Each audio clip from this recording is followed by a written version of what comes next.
Welcome back to Quotidian Dads, guys. Today we're covering The Power, episodes 2 to 4. Is the show still up to scratch? And have Amazon let down the transgender community? Let's find out more. Right then, Ben. So we've watched episode 2 to 4. Yes, and we'll be covering, mostly 4, but we'll touch on 2 and 3 as we go through. How are you finding it so far? Do you know what? For me, who, he's just purely watching the series, or I've not read the book or anything, I don't know, I'm kind of, it's like a bit of a roller coaster for me. I'm enjoying it and then I'm not enjoying it. And I think that's because there's only 2 of the character storylines that I'm actually enjoying. Okay, then. Which is Roxy and Ali. I think that, we'll touch upon more of them in a moment, but I think that those are the only 2 stories that are gripping me a little bit. Actually, in episode 4, a little bit more on Tunde. I was going to say, Tunde's story should start to pick up a little bit. Yeah. And that was only in episode 4 that I'm starting to get intrigued in him. But I don't know. For me, the other characters, I kind of, when it's not Roxy or Ali, I just zone out a little bit. And I'm thinking, it's not as interesting, doesn't captivate me. So obviously, we've only seen 1 episode with Tatiana. Yeah. What do you think of her first appearance, though? Surely it was a strong... Memorable, let's just say that. No, do you know what? For me, Tatiana, I think that she's going to be a powerhouse that is going to go against Margot in later on the series. Yeah, we'll talk about that a bit more, won't we? But, I think from what I'm watching it so far, as a book reader, one of those book wankers, in the book at this point, you're starting to see that girls are abusing the power. Yeah. And I think the TV series has only touched on it a tiny little bit. I've noticed no one's got respect for their elders, I'm telling you, mate. Mate, I'm not going to lie. In the book, the reader starts to push this whole narrative that the power corrupts people. And I feel like in this, everything has always been, every man that's come up has been bad. Yeah. Tunde's story's been messed about. He's really a bad guy. Roxy's dad's been messed about more. Obviously, he actually is a bad guy, but not a bad guy to her. Even the car driver, mate, was a bit of a bad guy. And I feel like they're in the pub and that guy's like, I'm an electrician, so I actually know how electricity works better than you. It's like every bloke has been a dickhead in this so far. And all the girls are like saints. And I think it was nice that we finally started to see at the end of episode 4, there's that one girl torturing that soldier. Yeah. And we finally start to see that coming up. And I'm hoping now I don't miss the beat on the book. Else it's just going to be like some propaganda machine pumped out by Amazon saying women are better than men. Because I'm worried they're starting to miss the point now of the book, personally. Okay. Very interesting point. Yeah, so just while we're on that overview, what are you thinking about the pacing now? For me, the pacing, it's still hit and miss. I think that I'm still waiting to see all these different characters, these different elements that they've got playing out, merge together and become more of a cohesive story. But at the moment, like I say, because the 2 stories for me with Ali and Roxy, I've got the most investment in because they're the most interesting. I'm kind of disassociating myself with the others. So their stories kind of become like... So I don't necessarily think the pacing's bad, but then for me, I'm waiting for the next time Ali or Roxy will appear. Okay, so you're almost like, it's a bit of filler going on now. Yeah. Which would seem like a pacing issue normally, but I don't think it is. I think it's just my take on it, personally. Yeah, okay, that's fair. I think, personally, episodes 1 to 3 were paced quite slowly. Episode 4 was ran through a lot of stuff all of a sudden. So it's like they've gone slow, run through loads, and it's weird. So I was going to complain the pacing was off, but then after episode 4, I'm like, okay, the pacing's back on now, which is such a weird thing. I'm like, okay, now I'm hoping episode 5 is not too pacey. I'm like, you've flipped and flopped. It's like I said, it's a fucking roller coaster. I think it is. Of going up and down on how you feel, because there's so much going on. Some that are, spoilers ahead for those who obviously haven't watched the first 4 episodes, but for those gap fillers like the plane crash, and the interesting stories, I'm kind of torn between it all. I don't know. Oh, I can see. So, fair enough. That's a good overview. So Ben mentioned then spoilers. So we are covering the first 3 episodes now, some hidden details and some book stuff, and it covers about the first third of the book. So if you are interested, and spoilers ahead for the next section. So Ben, what's some hidden details you loved in this? Some of the hidden details I loved is one. Obviously, we're talking predominantly about episode 4 here. You've got Roxy. She's in the club. She's angry that her mom's dead, and they've only killed the one guy. And she does some drugs. Obviously, one, it's an excessive amount of drugs. I don't know how that would London gangster anyway. But 2, that makes me question, do drugs or any kind of substance abuse, does that hinder the way that your powers would work? Okay, that's an interesting... Because before, when she was showing her dad, she was like, I'm powerful, more than powerful than any other woman out there. Look what I can do. And she caused some right electricity. Do you know what I mean? On the pylons and stuff. She's a British character. I love her. Go Roxy. But then I think, actually, she's had a bit to drink. She's had some drugs. Does she... No, she didn't seem as powerful to me. Oh, okay, so I'm going to bring a little bit of a... Oh, go on, give me a book magic. Go on. This. So, first of all, they were classy drugs because they used the cocaine spoon, mate. You know, they were. They went on a credit card and rolled up £20 note. But actually, cocaine doesn't hinder the power. The alcohol might, but cocaine is one of the substances that helps fuel it. Yeah, so it's not fuel it. So in the story, let's go into Roxy's stuff here. Yeah. Roxy's story's completely changed. Like, they've done Roxy's dad dirty. In the book, Roxy's dad actually likes Roxy more, and Roxy's dad sets up this big event to go and kill the guy who killed his mom, and it's not those two guys that they already killed, it's some other guy that hired those two guys. And they've completely missed that out. And basically Roxy's like, I want to come, and the dad's like, you know what, I will let you come, but you're staying at the top, you're watching, you stay back while we sort it out. And at this point though, in the book, he's got them all training, so he's got like these little training groups where he's got all the girls sparring with the powers, and that's when they figure out Roxy is the strongest. So they've skipped all of that. So behind the scenes, actually, Bernie's got loads of the girls fighting and stuff and training them up. So actually, Roxy's more trained at this point in the book. And they go to the big thingy. Terry gets shot like he does, and Primrose, who's the guy that killed her mom, essentially, he runs off, and Roxy corners him. And as she kills him, he says, "Oh, so and so told me you weren't supposed to be here," and that's a big plot twist for later on in the episode, later on in the series. And they completely ignored that. So I'm not sure how those things are going to get tied up. Because when she kills him, she's a bit messed up by it. But when I get back to the cocaine is there. Apparently, they're talking through. They're like, cocaine makes you less emotional. You're more focused. So that's why they use the cocaine. So actually, the cocaine helps her channel the powers better. So like there's quite a bit that's changing Roxy's character. The way Roxy actually does that kill, that's completely like her going off on one, driving a car, going to kill. In the book, it's all set up properly. And Roxy actually uses the power against a metal door, and it shocks 3 people holding onto a rail. So she's smarter in the book a little bit more. So yeah, I think that messing about with that has played me a little bit. Yeah. So I feel like they've done the. For me, I like it. I think Roxy's my favourite character of the series, and I like the way they've portrayed. Like I said, I'm not read the book. Mate, Roxy's the favourite player in the book. Like, mate, Roxy's brilliant. Like I said, this is why I feel like I've done a character a little bit dirty. Okay. Yeah, so go on then. What was so to have some more then? So you mentioned Tunde, and you're like, Tunde's story's going to get better. Starting to intrigue me. And obviously, in the last episode, if you watch, guys, I mentioned that Tunde's story's been completely messed about. They might as well just kick fucking Tunde in the bin at this point. Yeah, he's meant to have stole his friend's story. Doesn't happen. Like I said, Tunde is the guy everyone trusts because he's real. Yeah. And like he just tells the story as it is. So when he gets to where he's in Saudi Arabia, the same sort of things happen. A girl's beaten and the girls take to the streets. Normal. But it's much more carnage in the book. Girls are able to melt cars with the power, and cars are getting set on fire, and there's guys in buildings watching them, pulling their women back, and like they're scared. You saw a hint of that though in but that one, episode with the burnt car. He was locked. Yeah, we did, and obviously we saw the woman that was locked away. Yeah, and that's a big part in the book because they drag her out and they give her the power. Did you notice that they gave her the power basically? Young girls have the power. So you've missed this. Go on, you're intriguing me now. So they mentioned in the TV series, you've been watched, if a young person attacks an older person with the power, it awakens in the older person. So what you see in that crowd is them waking that old woman's power up. So you asked before how Margot might have the power. But again, it's like I said to you at the start, for me it's a rollercoaster. So I'm paying more attention to Roxy and Ali's stories. So when all that carnage was happening in Saudi Arabia, I was like, there's just protests happening, they're kicking off, and I wasn't 100% paying attention. Just a normal. I saw when the man beat the woman at the start. I was like, it's just a normal day in Saudi Arabia. It was only towards the end of that episode with Tunde, in terms of his character arc, it was only towards the end of his journey that then I was starting to get invested. And I was thinking, he's getting shot at himself now. Yeah, his story starts to be more of that fear and thing.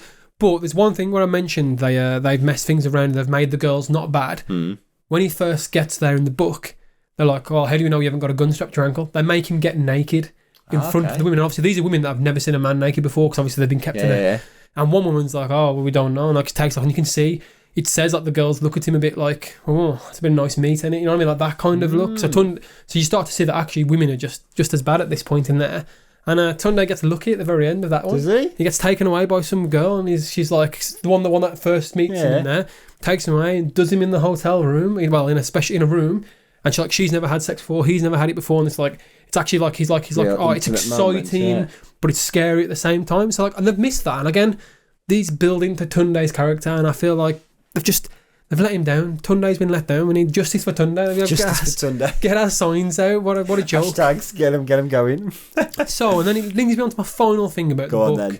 That's annoyed me. So, the nuns. We get to the nunnery. Yeah. And they're gay-loving nuns, which is a bit weird. Not because they're for homosexual rights. We don't care about that. Yeah. It's the fact that in the book they're proper old school Christians. You know, like they're the devil. There's no way in the book they would let that happen. But in the TV series, they've gone, these nuns, they're progressive. They're for these rights and that rights. But then it doesn't make sense then that she hates the girls for the powers, because surely she's accepting of people. Like, she even has another transgender nun there, and it's like, at the end of the day, if you're accepting of all that, why would you then not be accepting of the powers as well? So I feel like it actually makes the nun characters a bit stupid. It's like, we're so progressive, and then we won't accept the powers. Like, no, it's stupid. And I think in the book, there's mention at one point where they're like, oh, these powers are the devil, and they talk about locking the girls up, and they're saying we should burn them. And like, they've gone like, that's what I'm saying, they're proper. They don't, but like in the book, that's the kind of nuns they are. And I feel like they've made them this and this, and it makes no sense how they would like be progressive and fight for rights for people, and then go, oh, you've got magic powers. So is the transgender nuns, are they in the book, or is this just purely for TV? So that's been what I'm going to say here. It's been shoehorned in by Amazon Prime. They've got to we've got to get a transgender person. Got to tick the box, haven't they? Yeah, but I think this was the perfect series to make a transgender character work, because say the writer, she was like in 2016 when she wrote the book, it wasn't a big issue. People weren't talking about it so much. If she now thinks, maybe I should have written something about it, this was the perfect time. They've already made so many changes to the series. They could have added a brand new character, and we could have followed a transgender woman's journey through this. Obviously, she's already transitioned to a woman, and she's living the life of a woman, and now other women are getting the power, but obviously she won't, because she's biologically a man. And it could have told us her story in this new world where women are gaining the power and becoming stronger, and she's almost left behind now because she's a bit, you could have told this amazing story, and instead they've just gone, this nun's transgender, thanks. Yeah, but they've just absolutely done it dirty. You make a good point there, because like you say, if it is a transgender woman that they had as this main character going through, all these other girls across the world are getting these powers, and this girl isn't, it's like, okay, well, yeah, she's biologically not a girl, but she's still associated to be a girl. So how would that work? Would she kind of almost be resentful towards all the other women? Exactly. And again, would the women start to be discriminating against her because she doesn't have the power? So you could have told this amazing story, and you could have given. There's so little though. You could have given a perspective of someone running through that story. It'd been really good, and you could have done more. But instead, Amazon just said, "We'll make that one random nun transgender." Box ticked. We'll make them like gay rights as well. Box ticked. No, you could have done more, and you didn't. Good enough. Fucking knobheads. Right then, after all that angry rant, what was your best scene in those 3 episodes?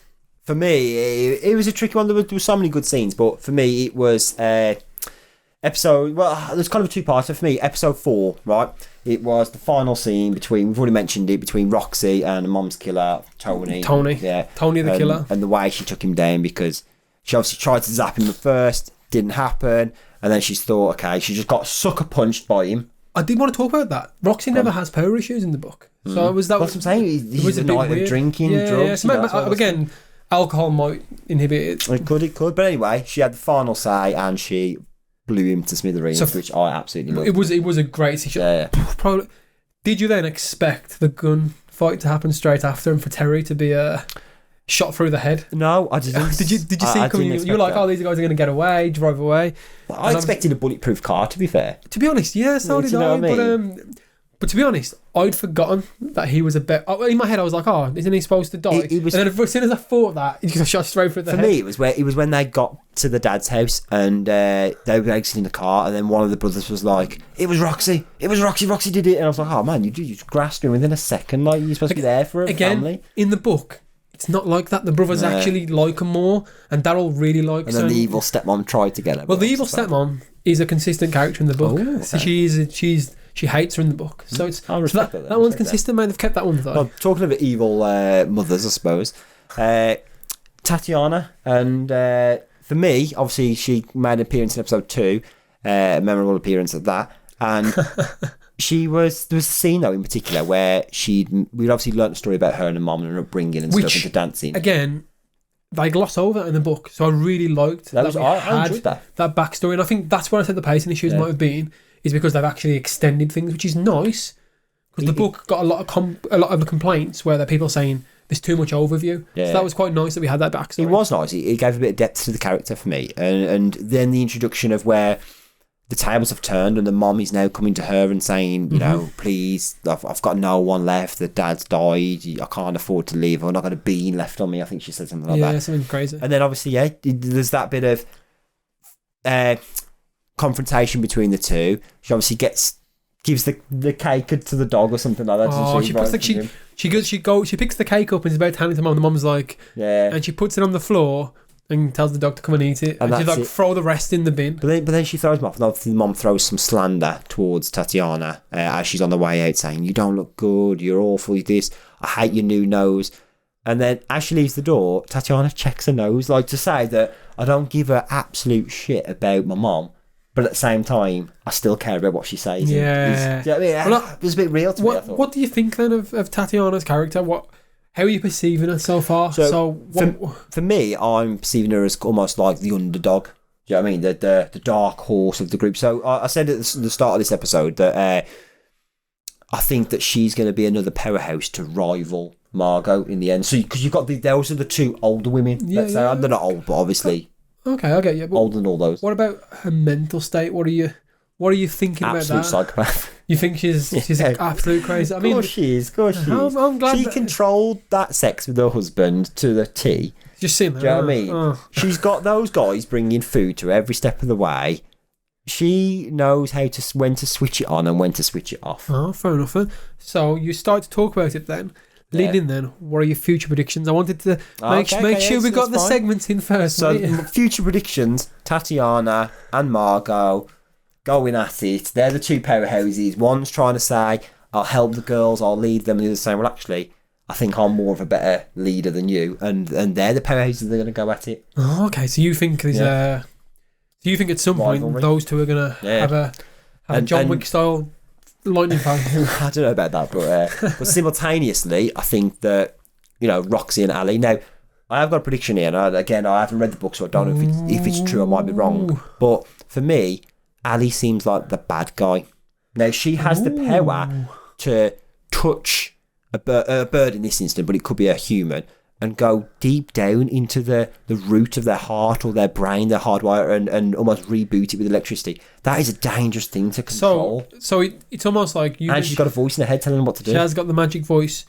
You've picked up on a nice point here, and when you mentioned it to me earlier on, is Roxy's the power, and she's like the control, right? You're getting that aspect, and that is important, and it's key that you picked up on that. It is because, and you say she's the bad guy. Did you see the one scene where the voice is saying, if you don't own the place, you've got to own the place, to live there.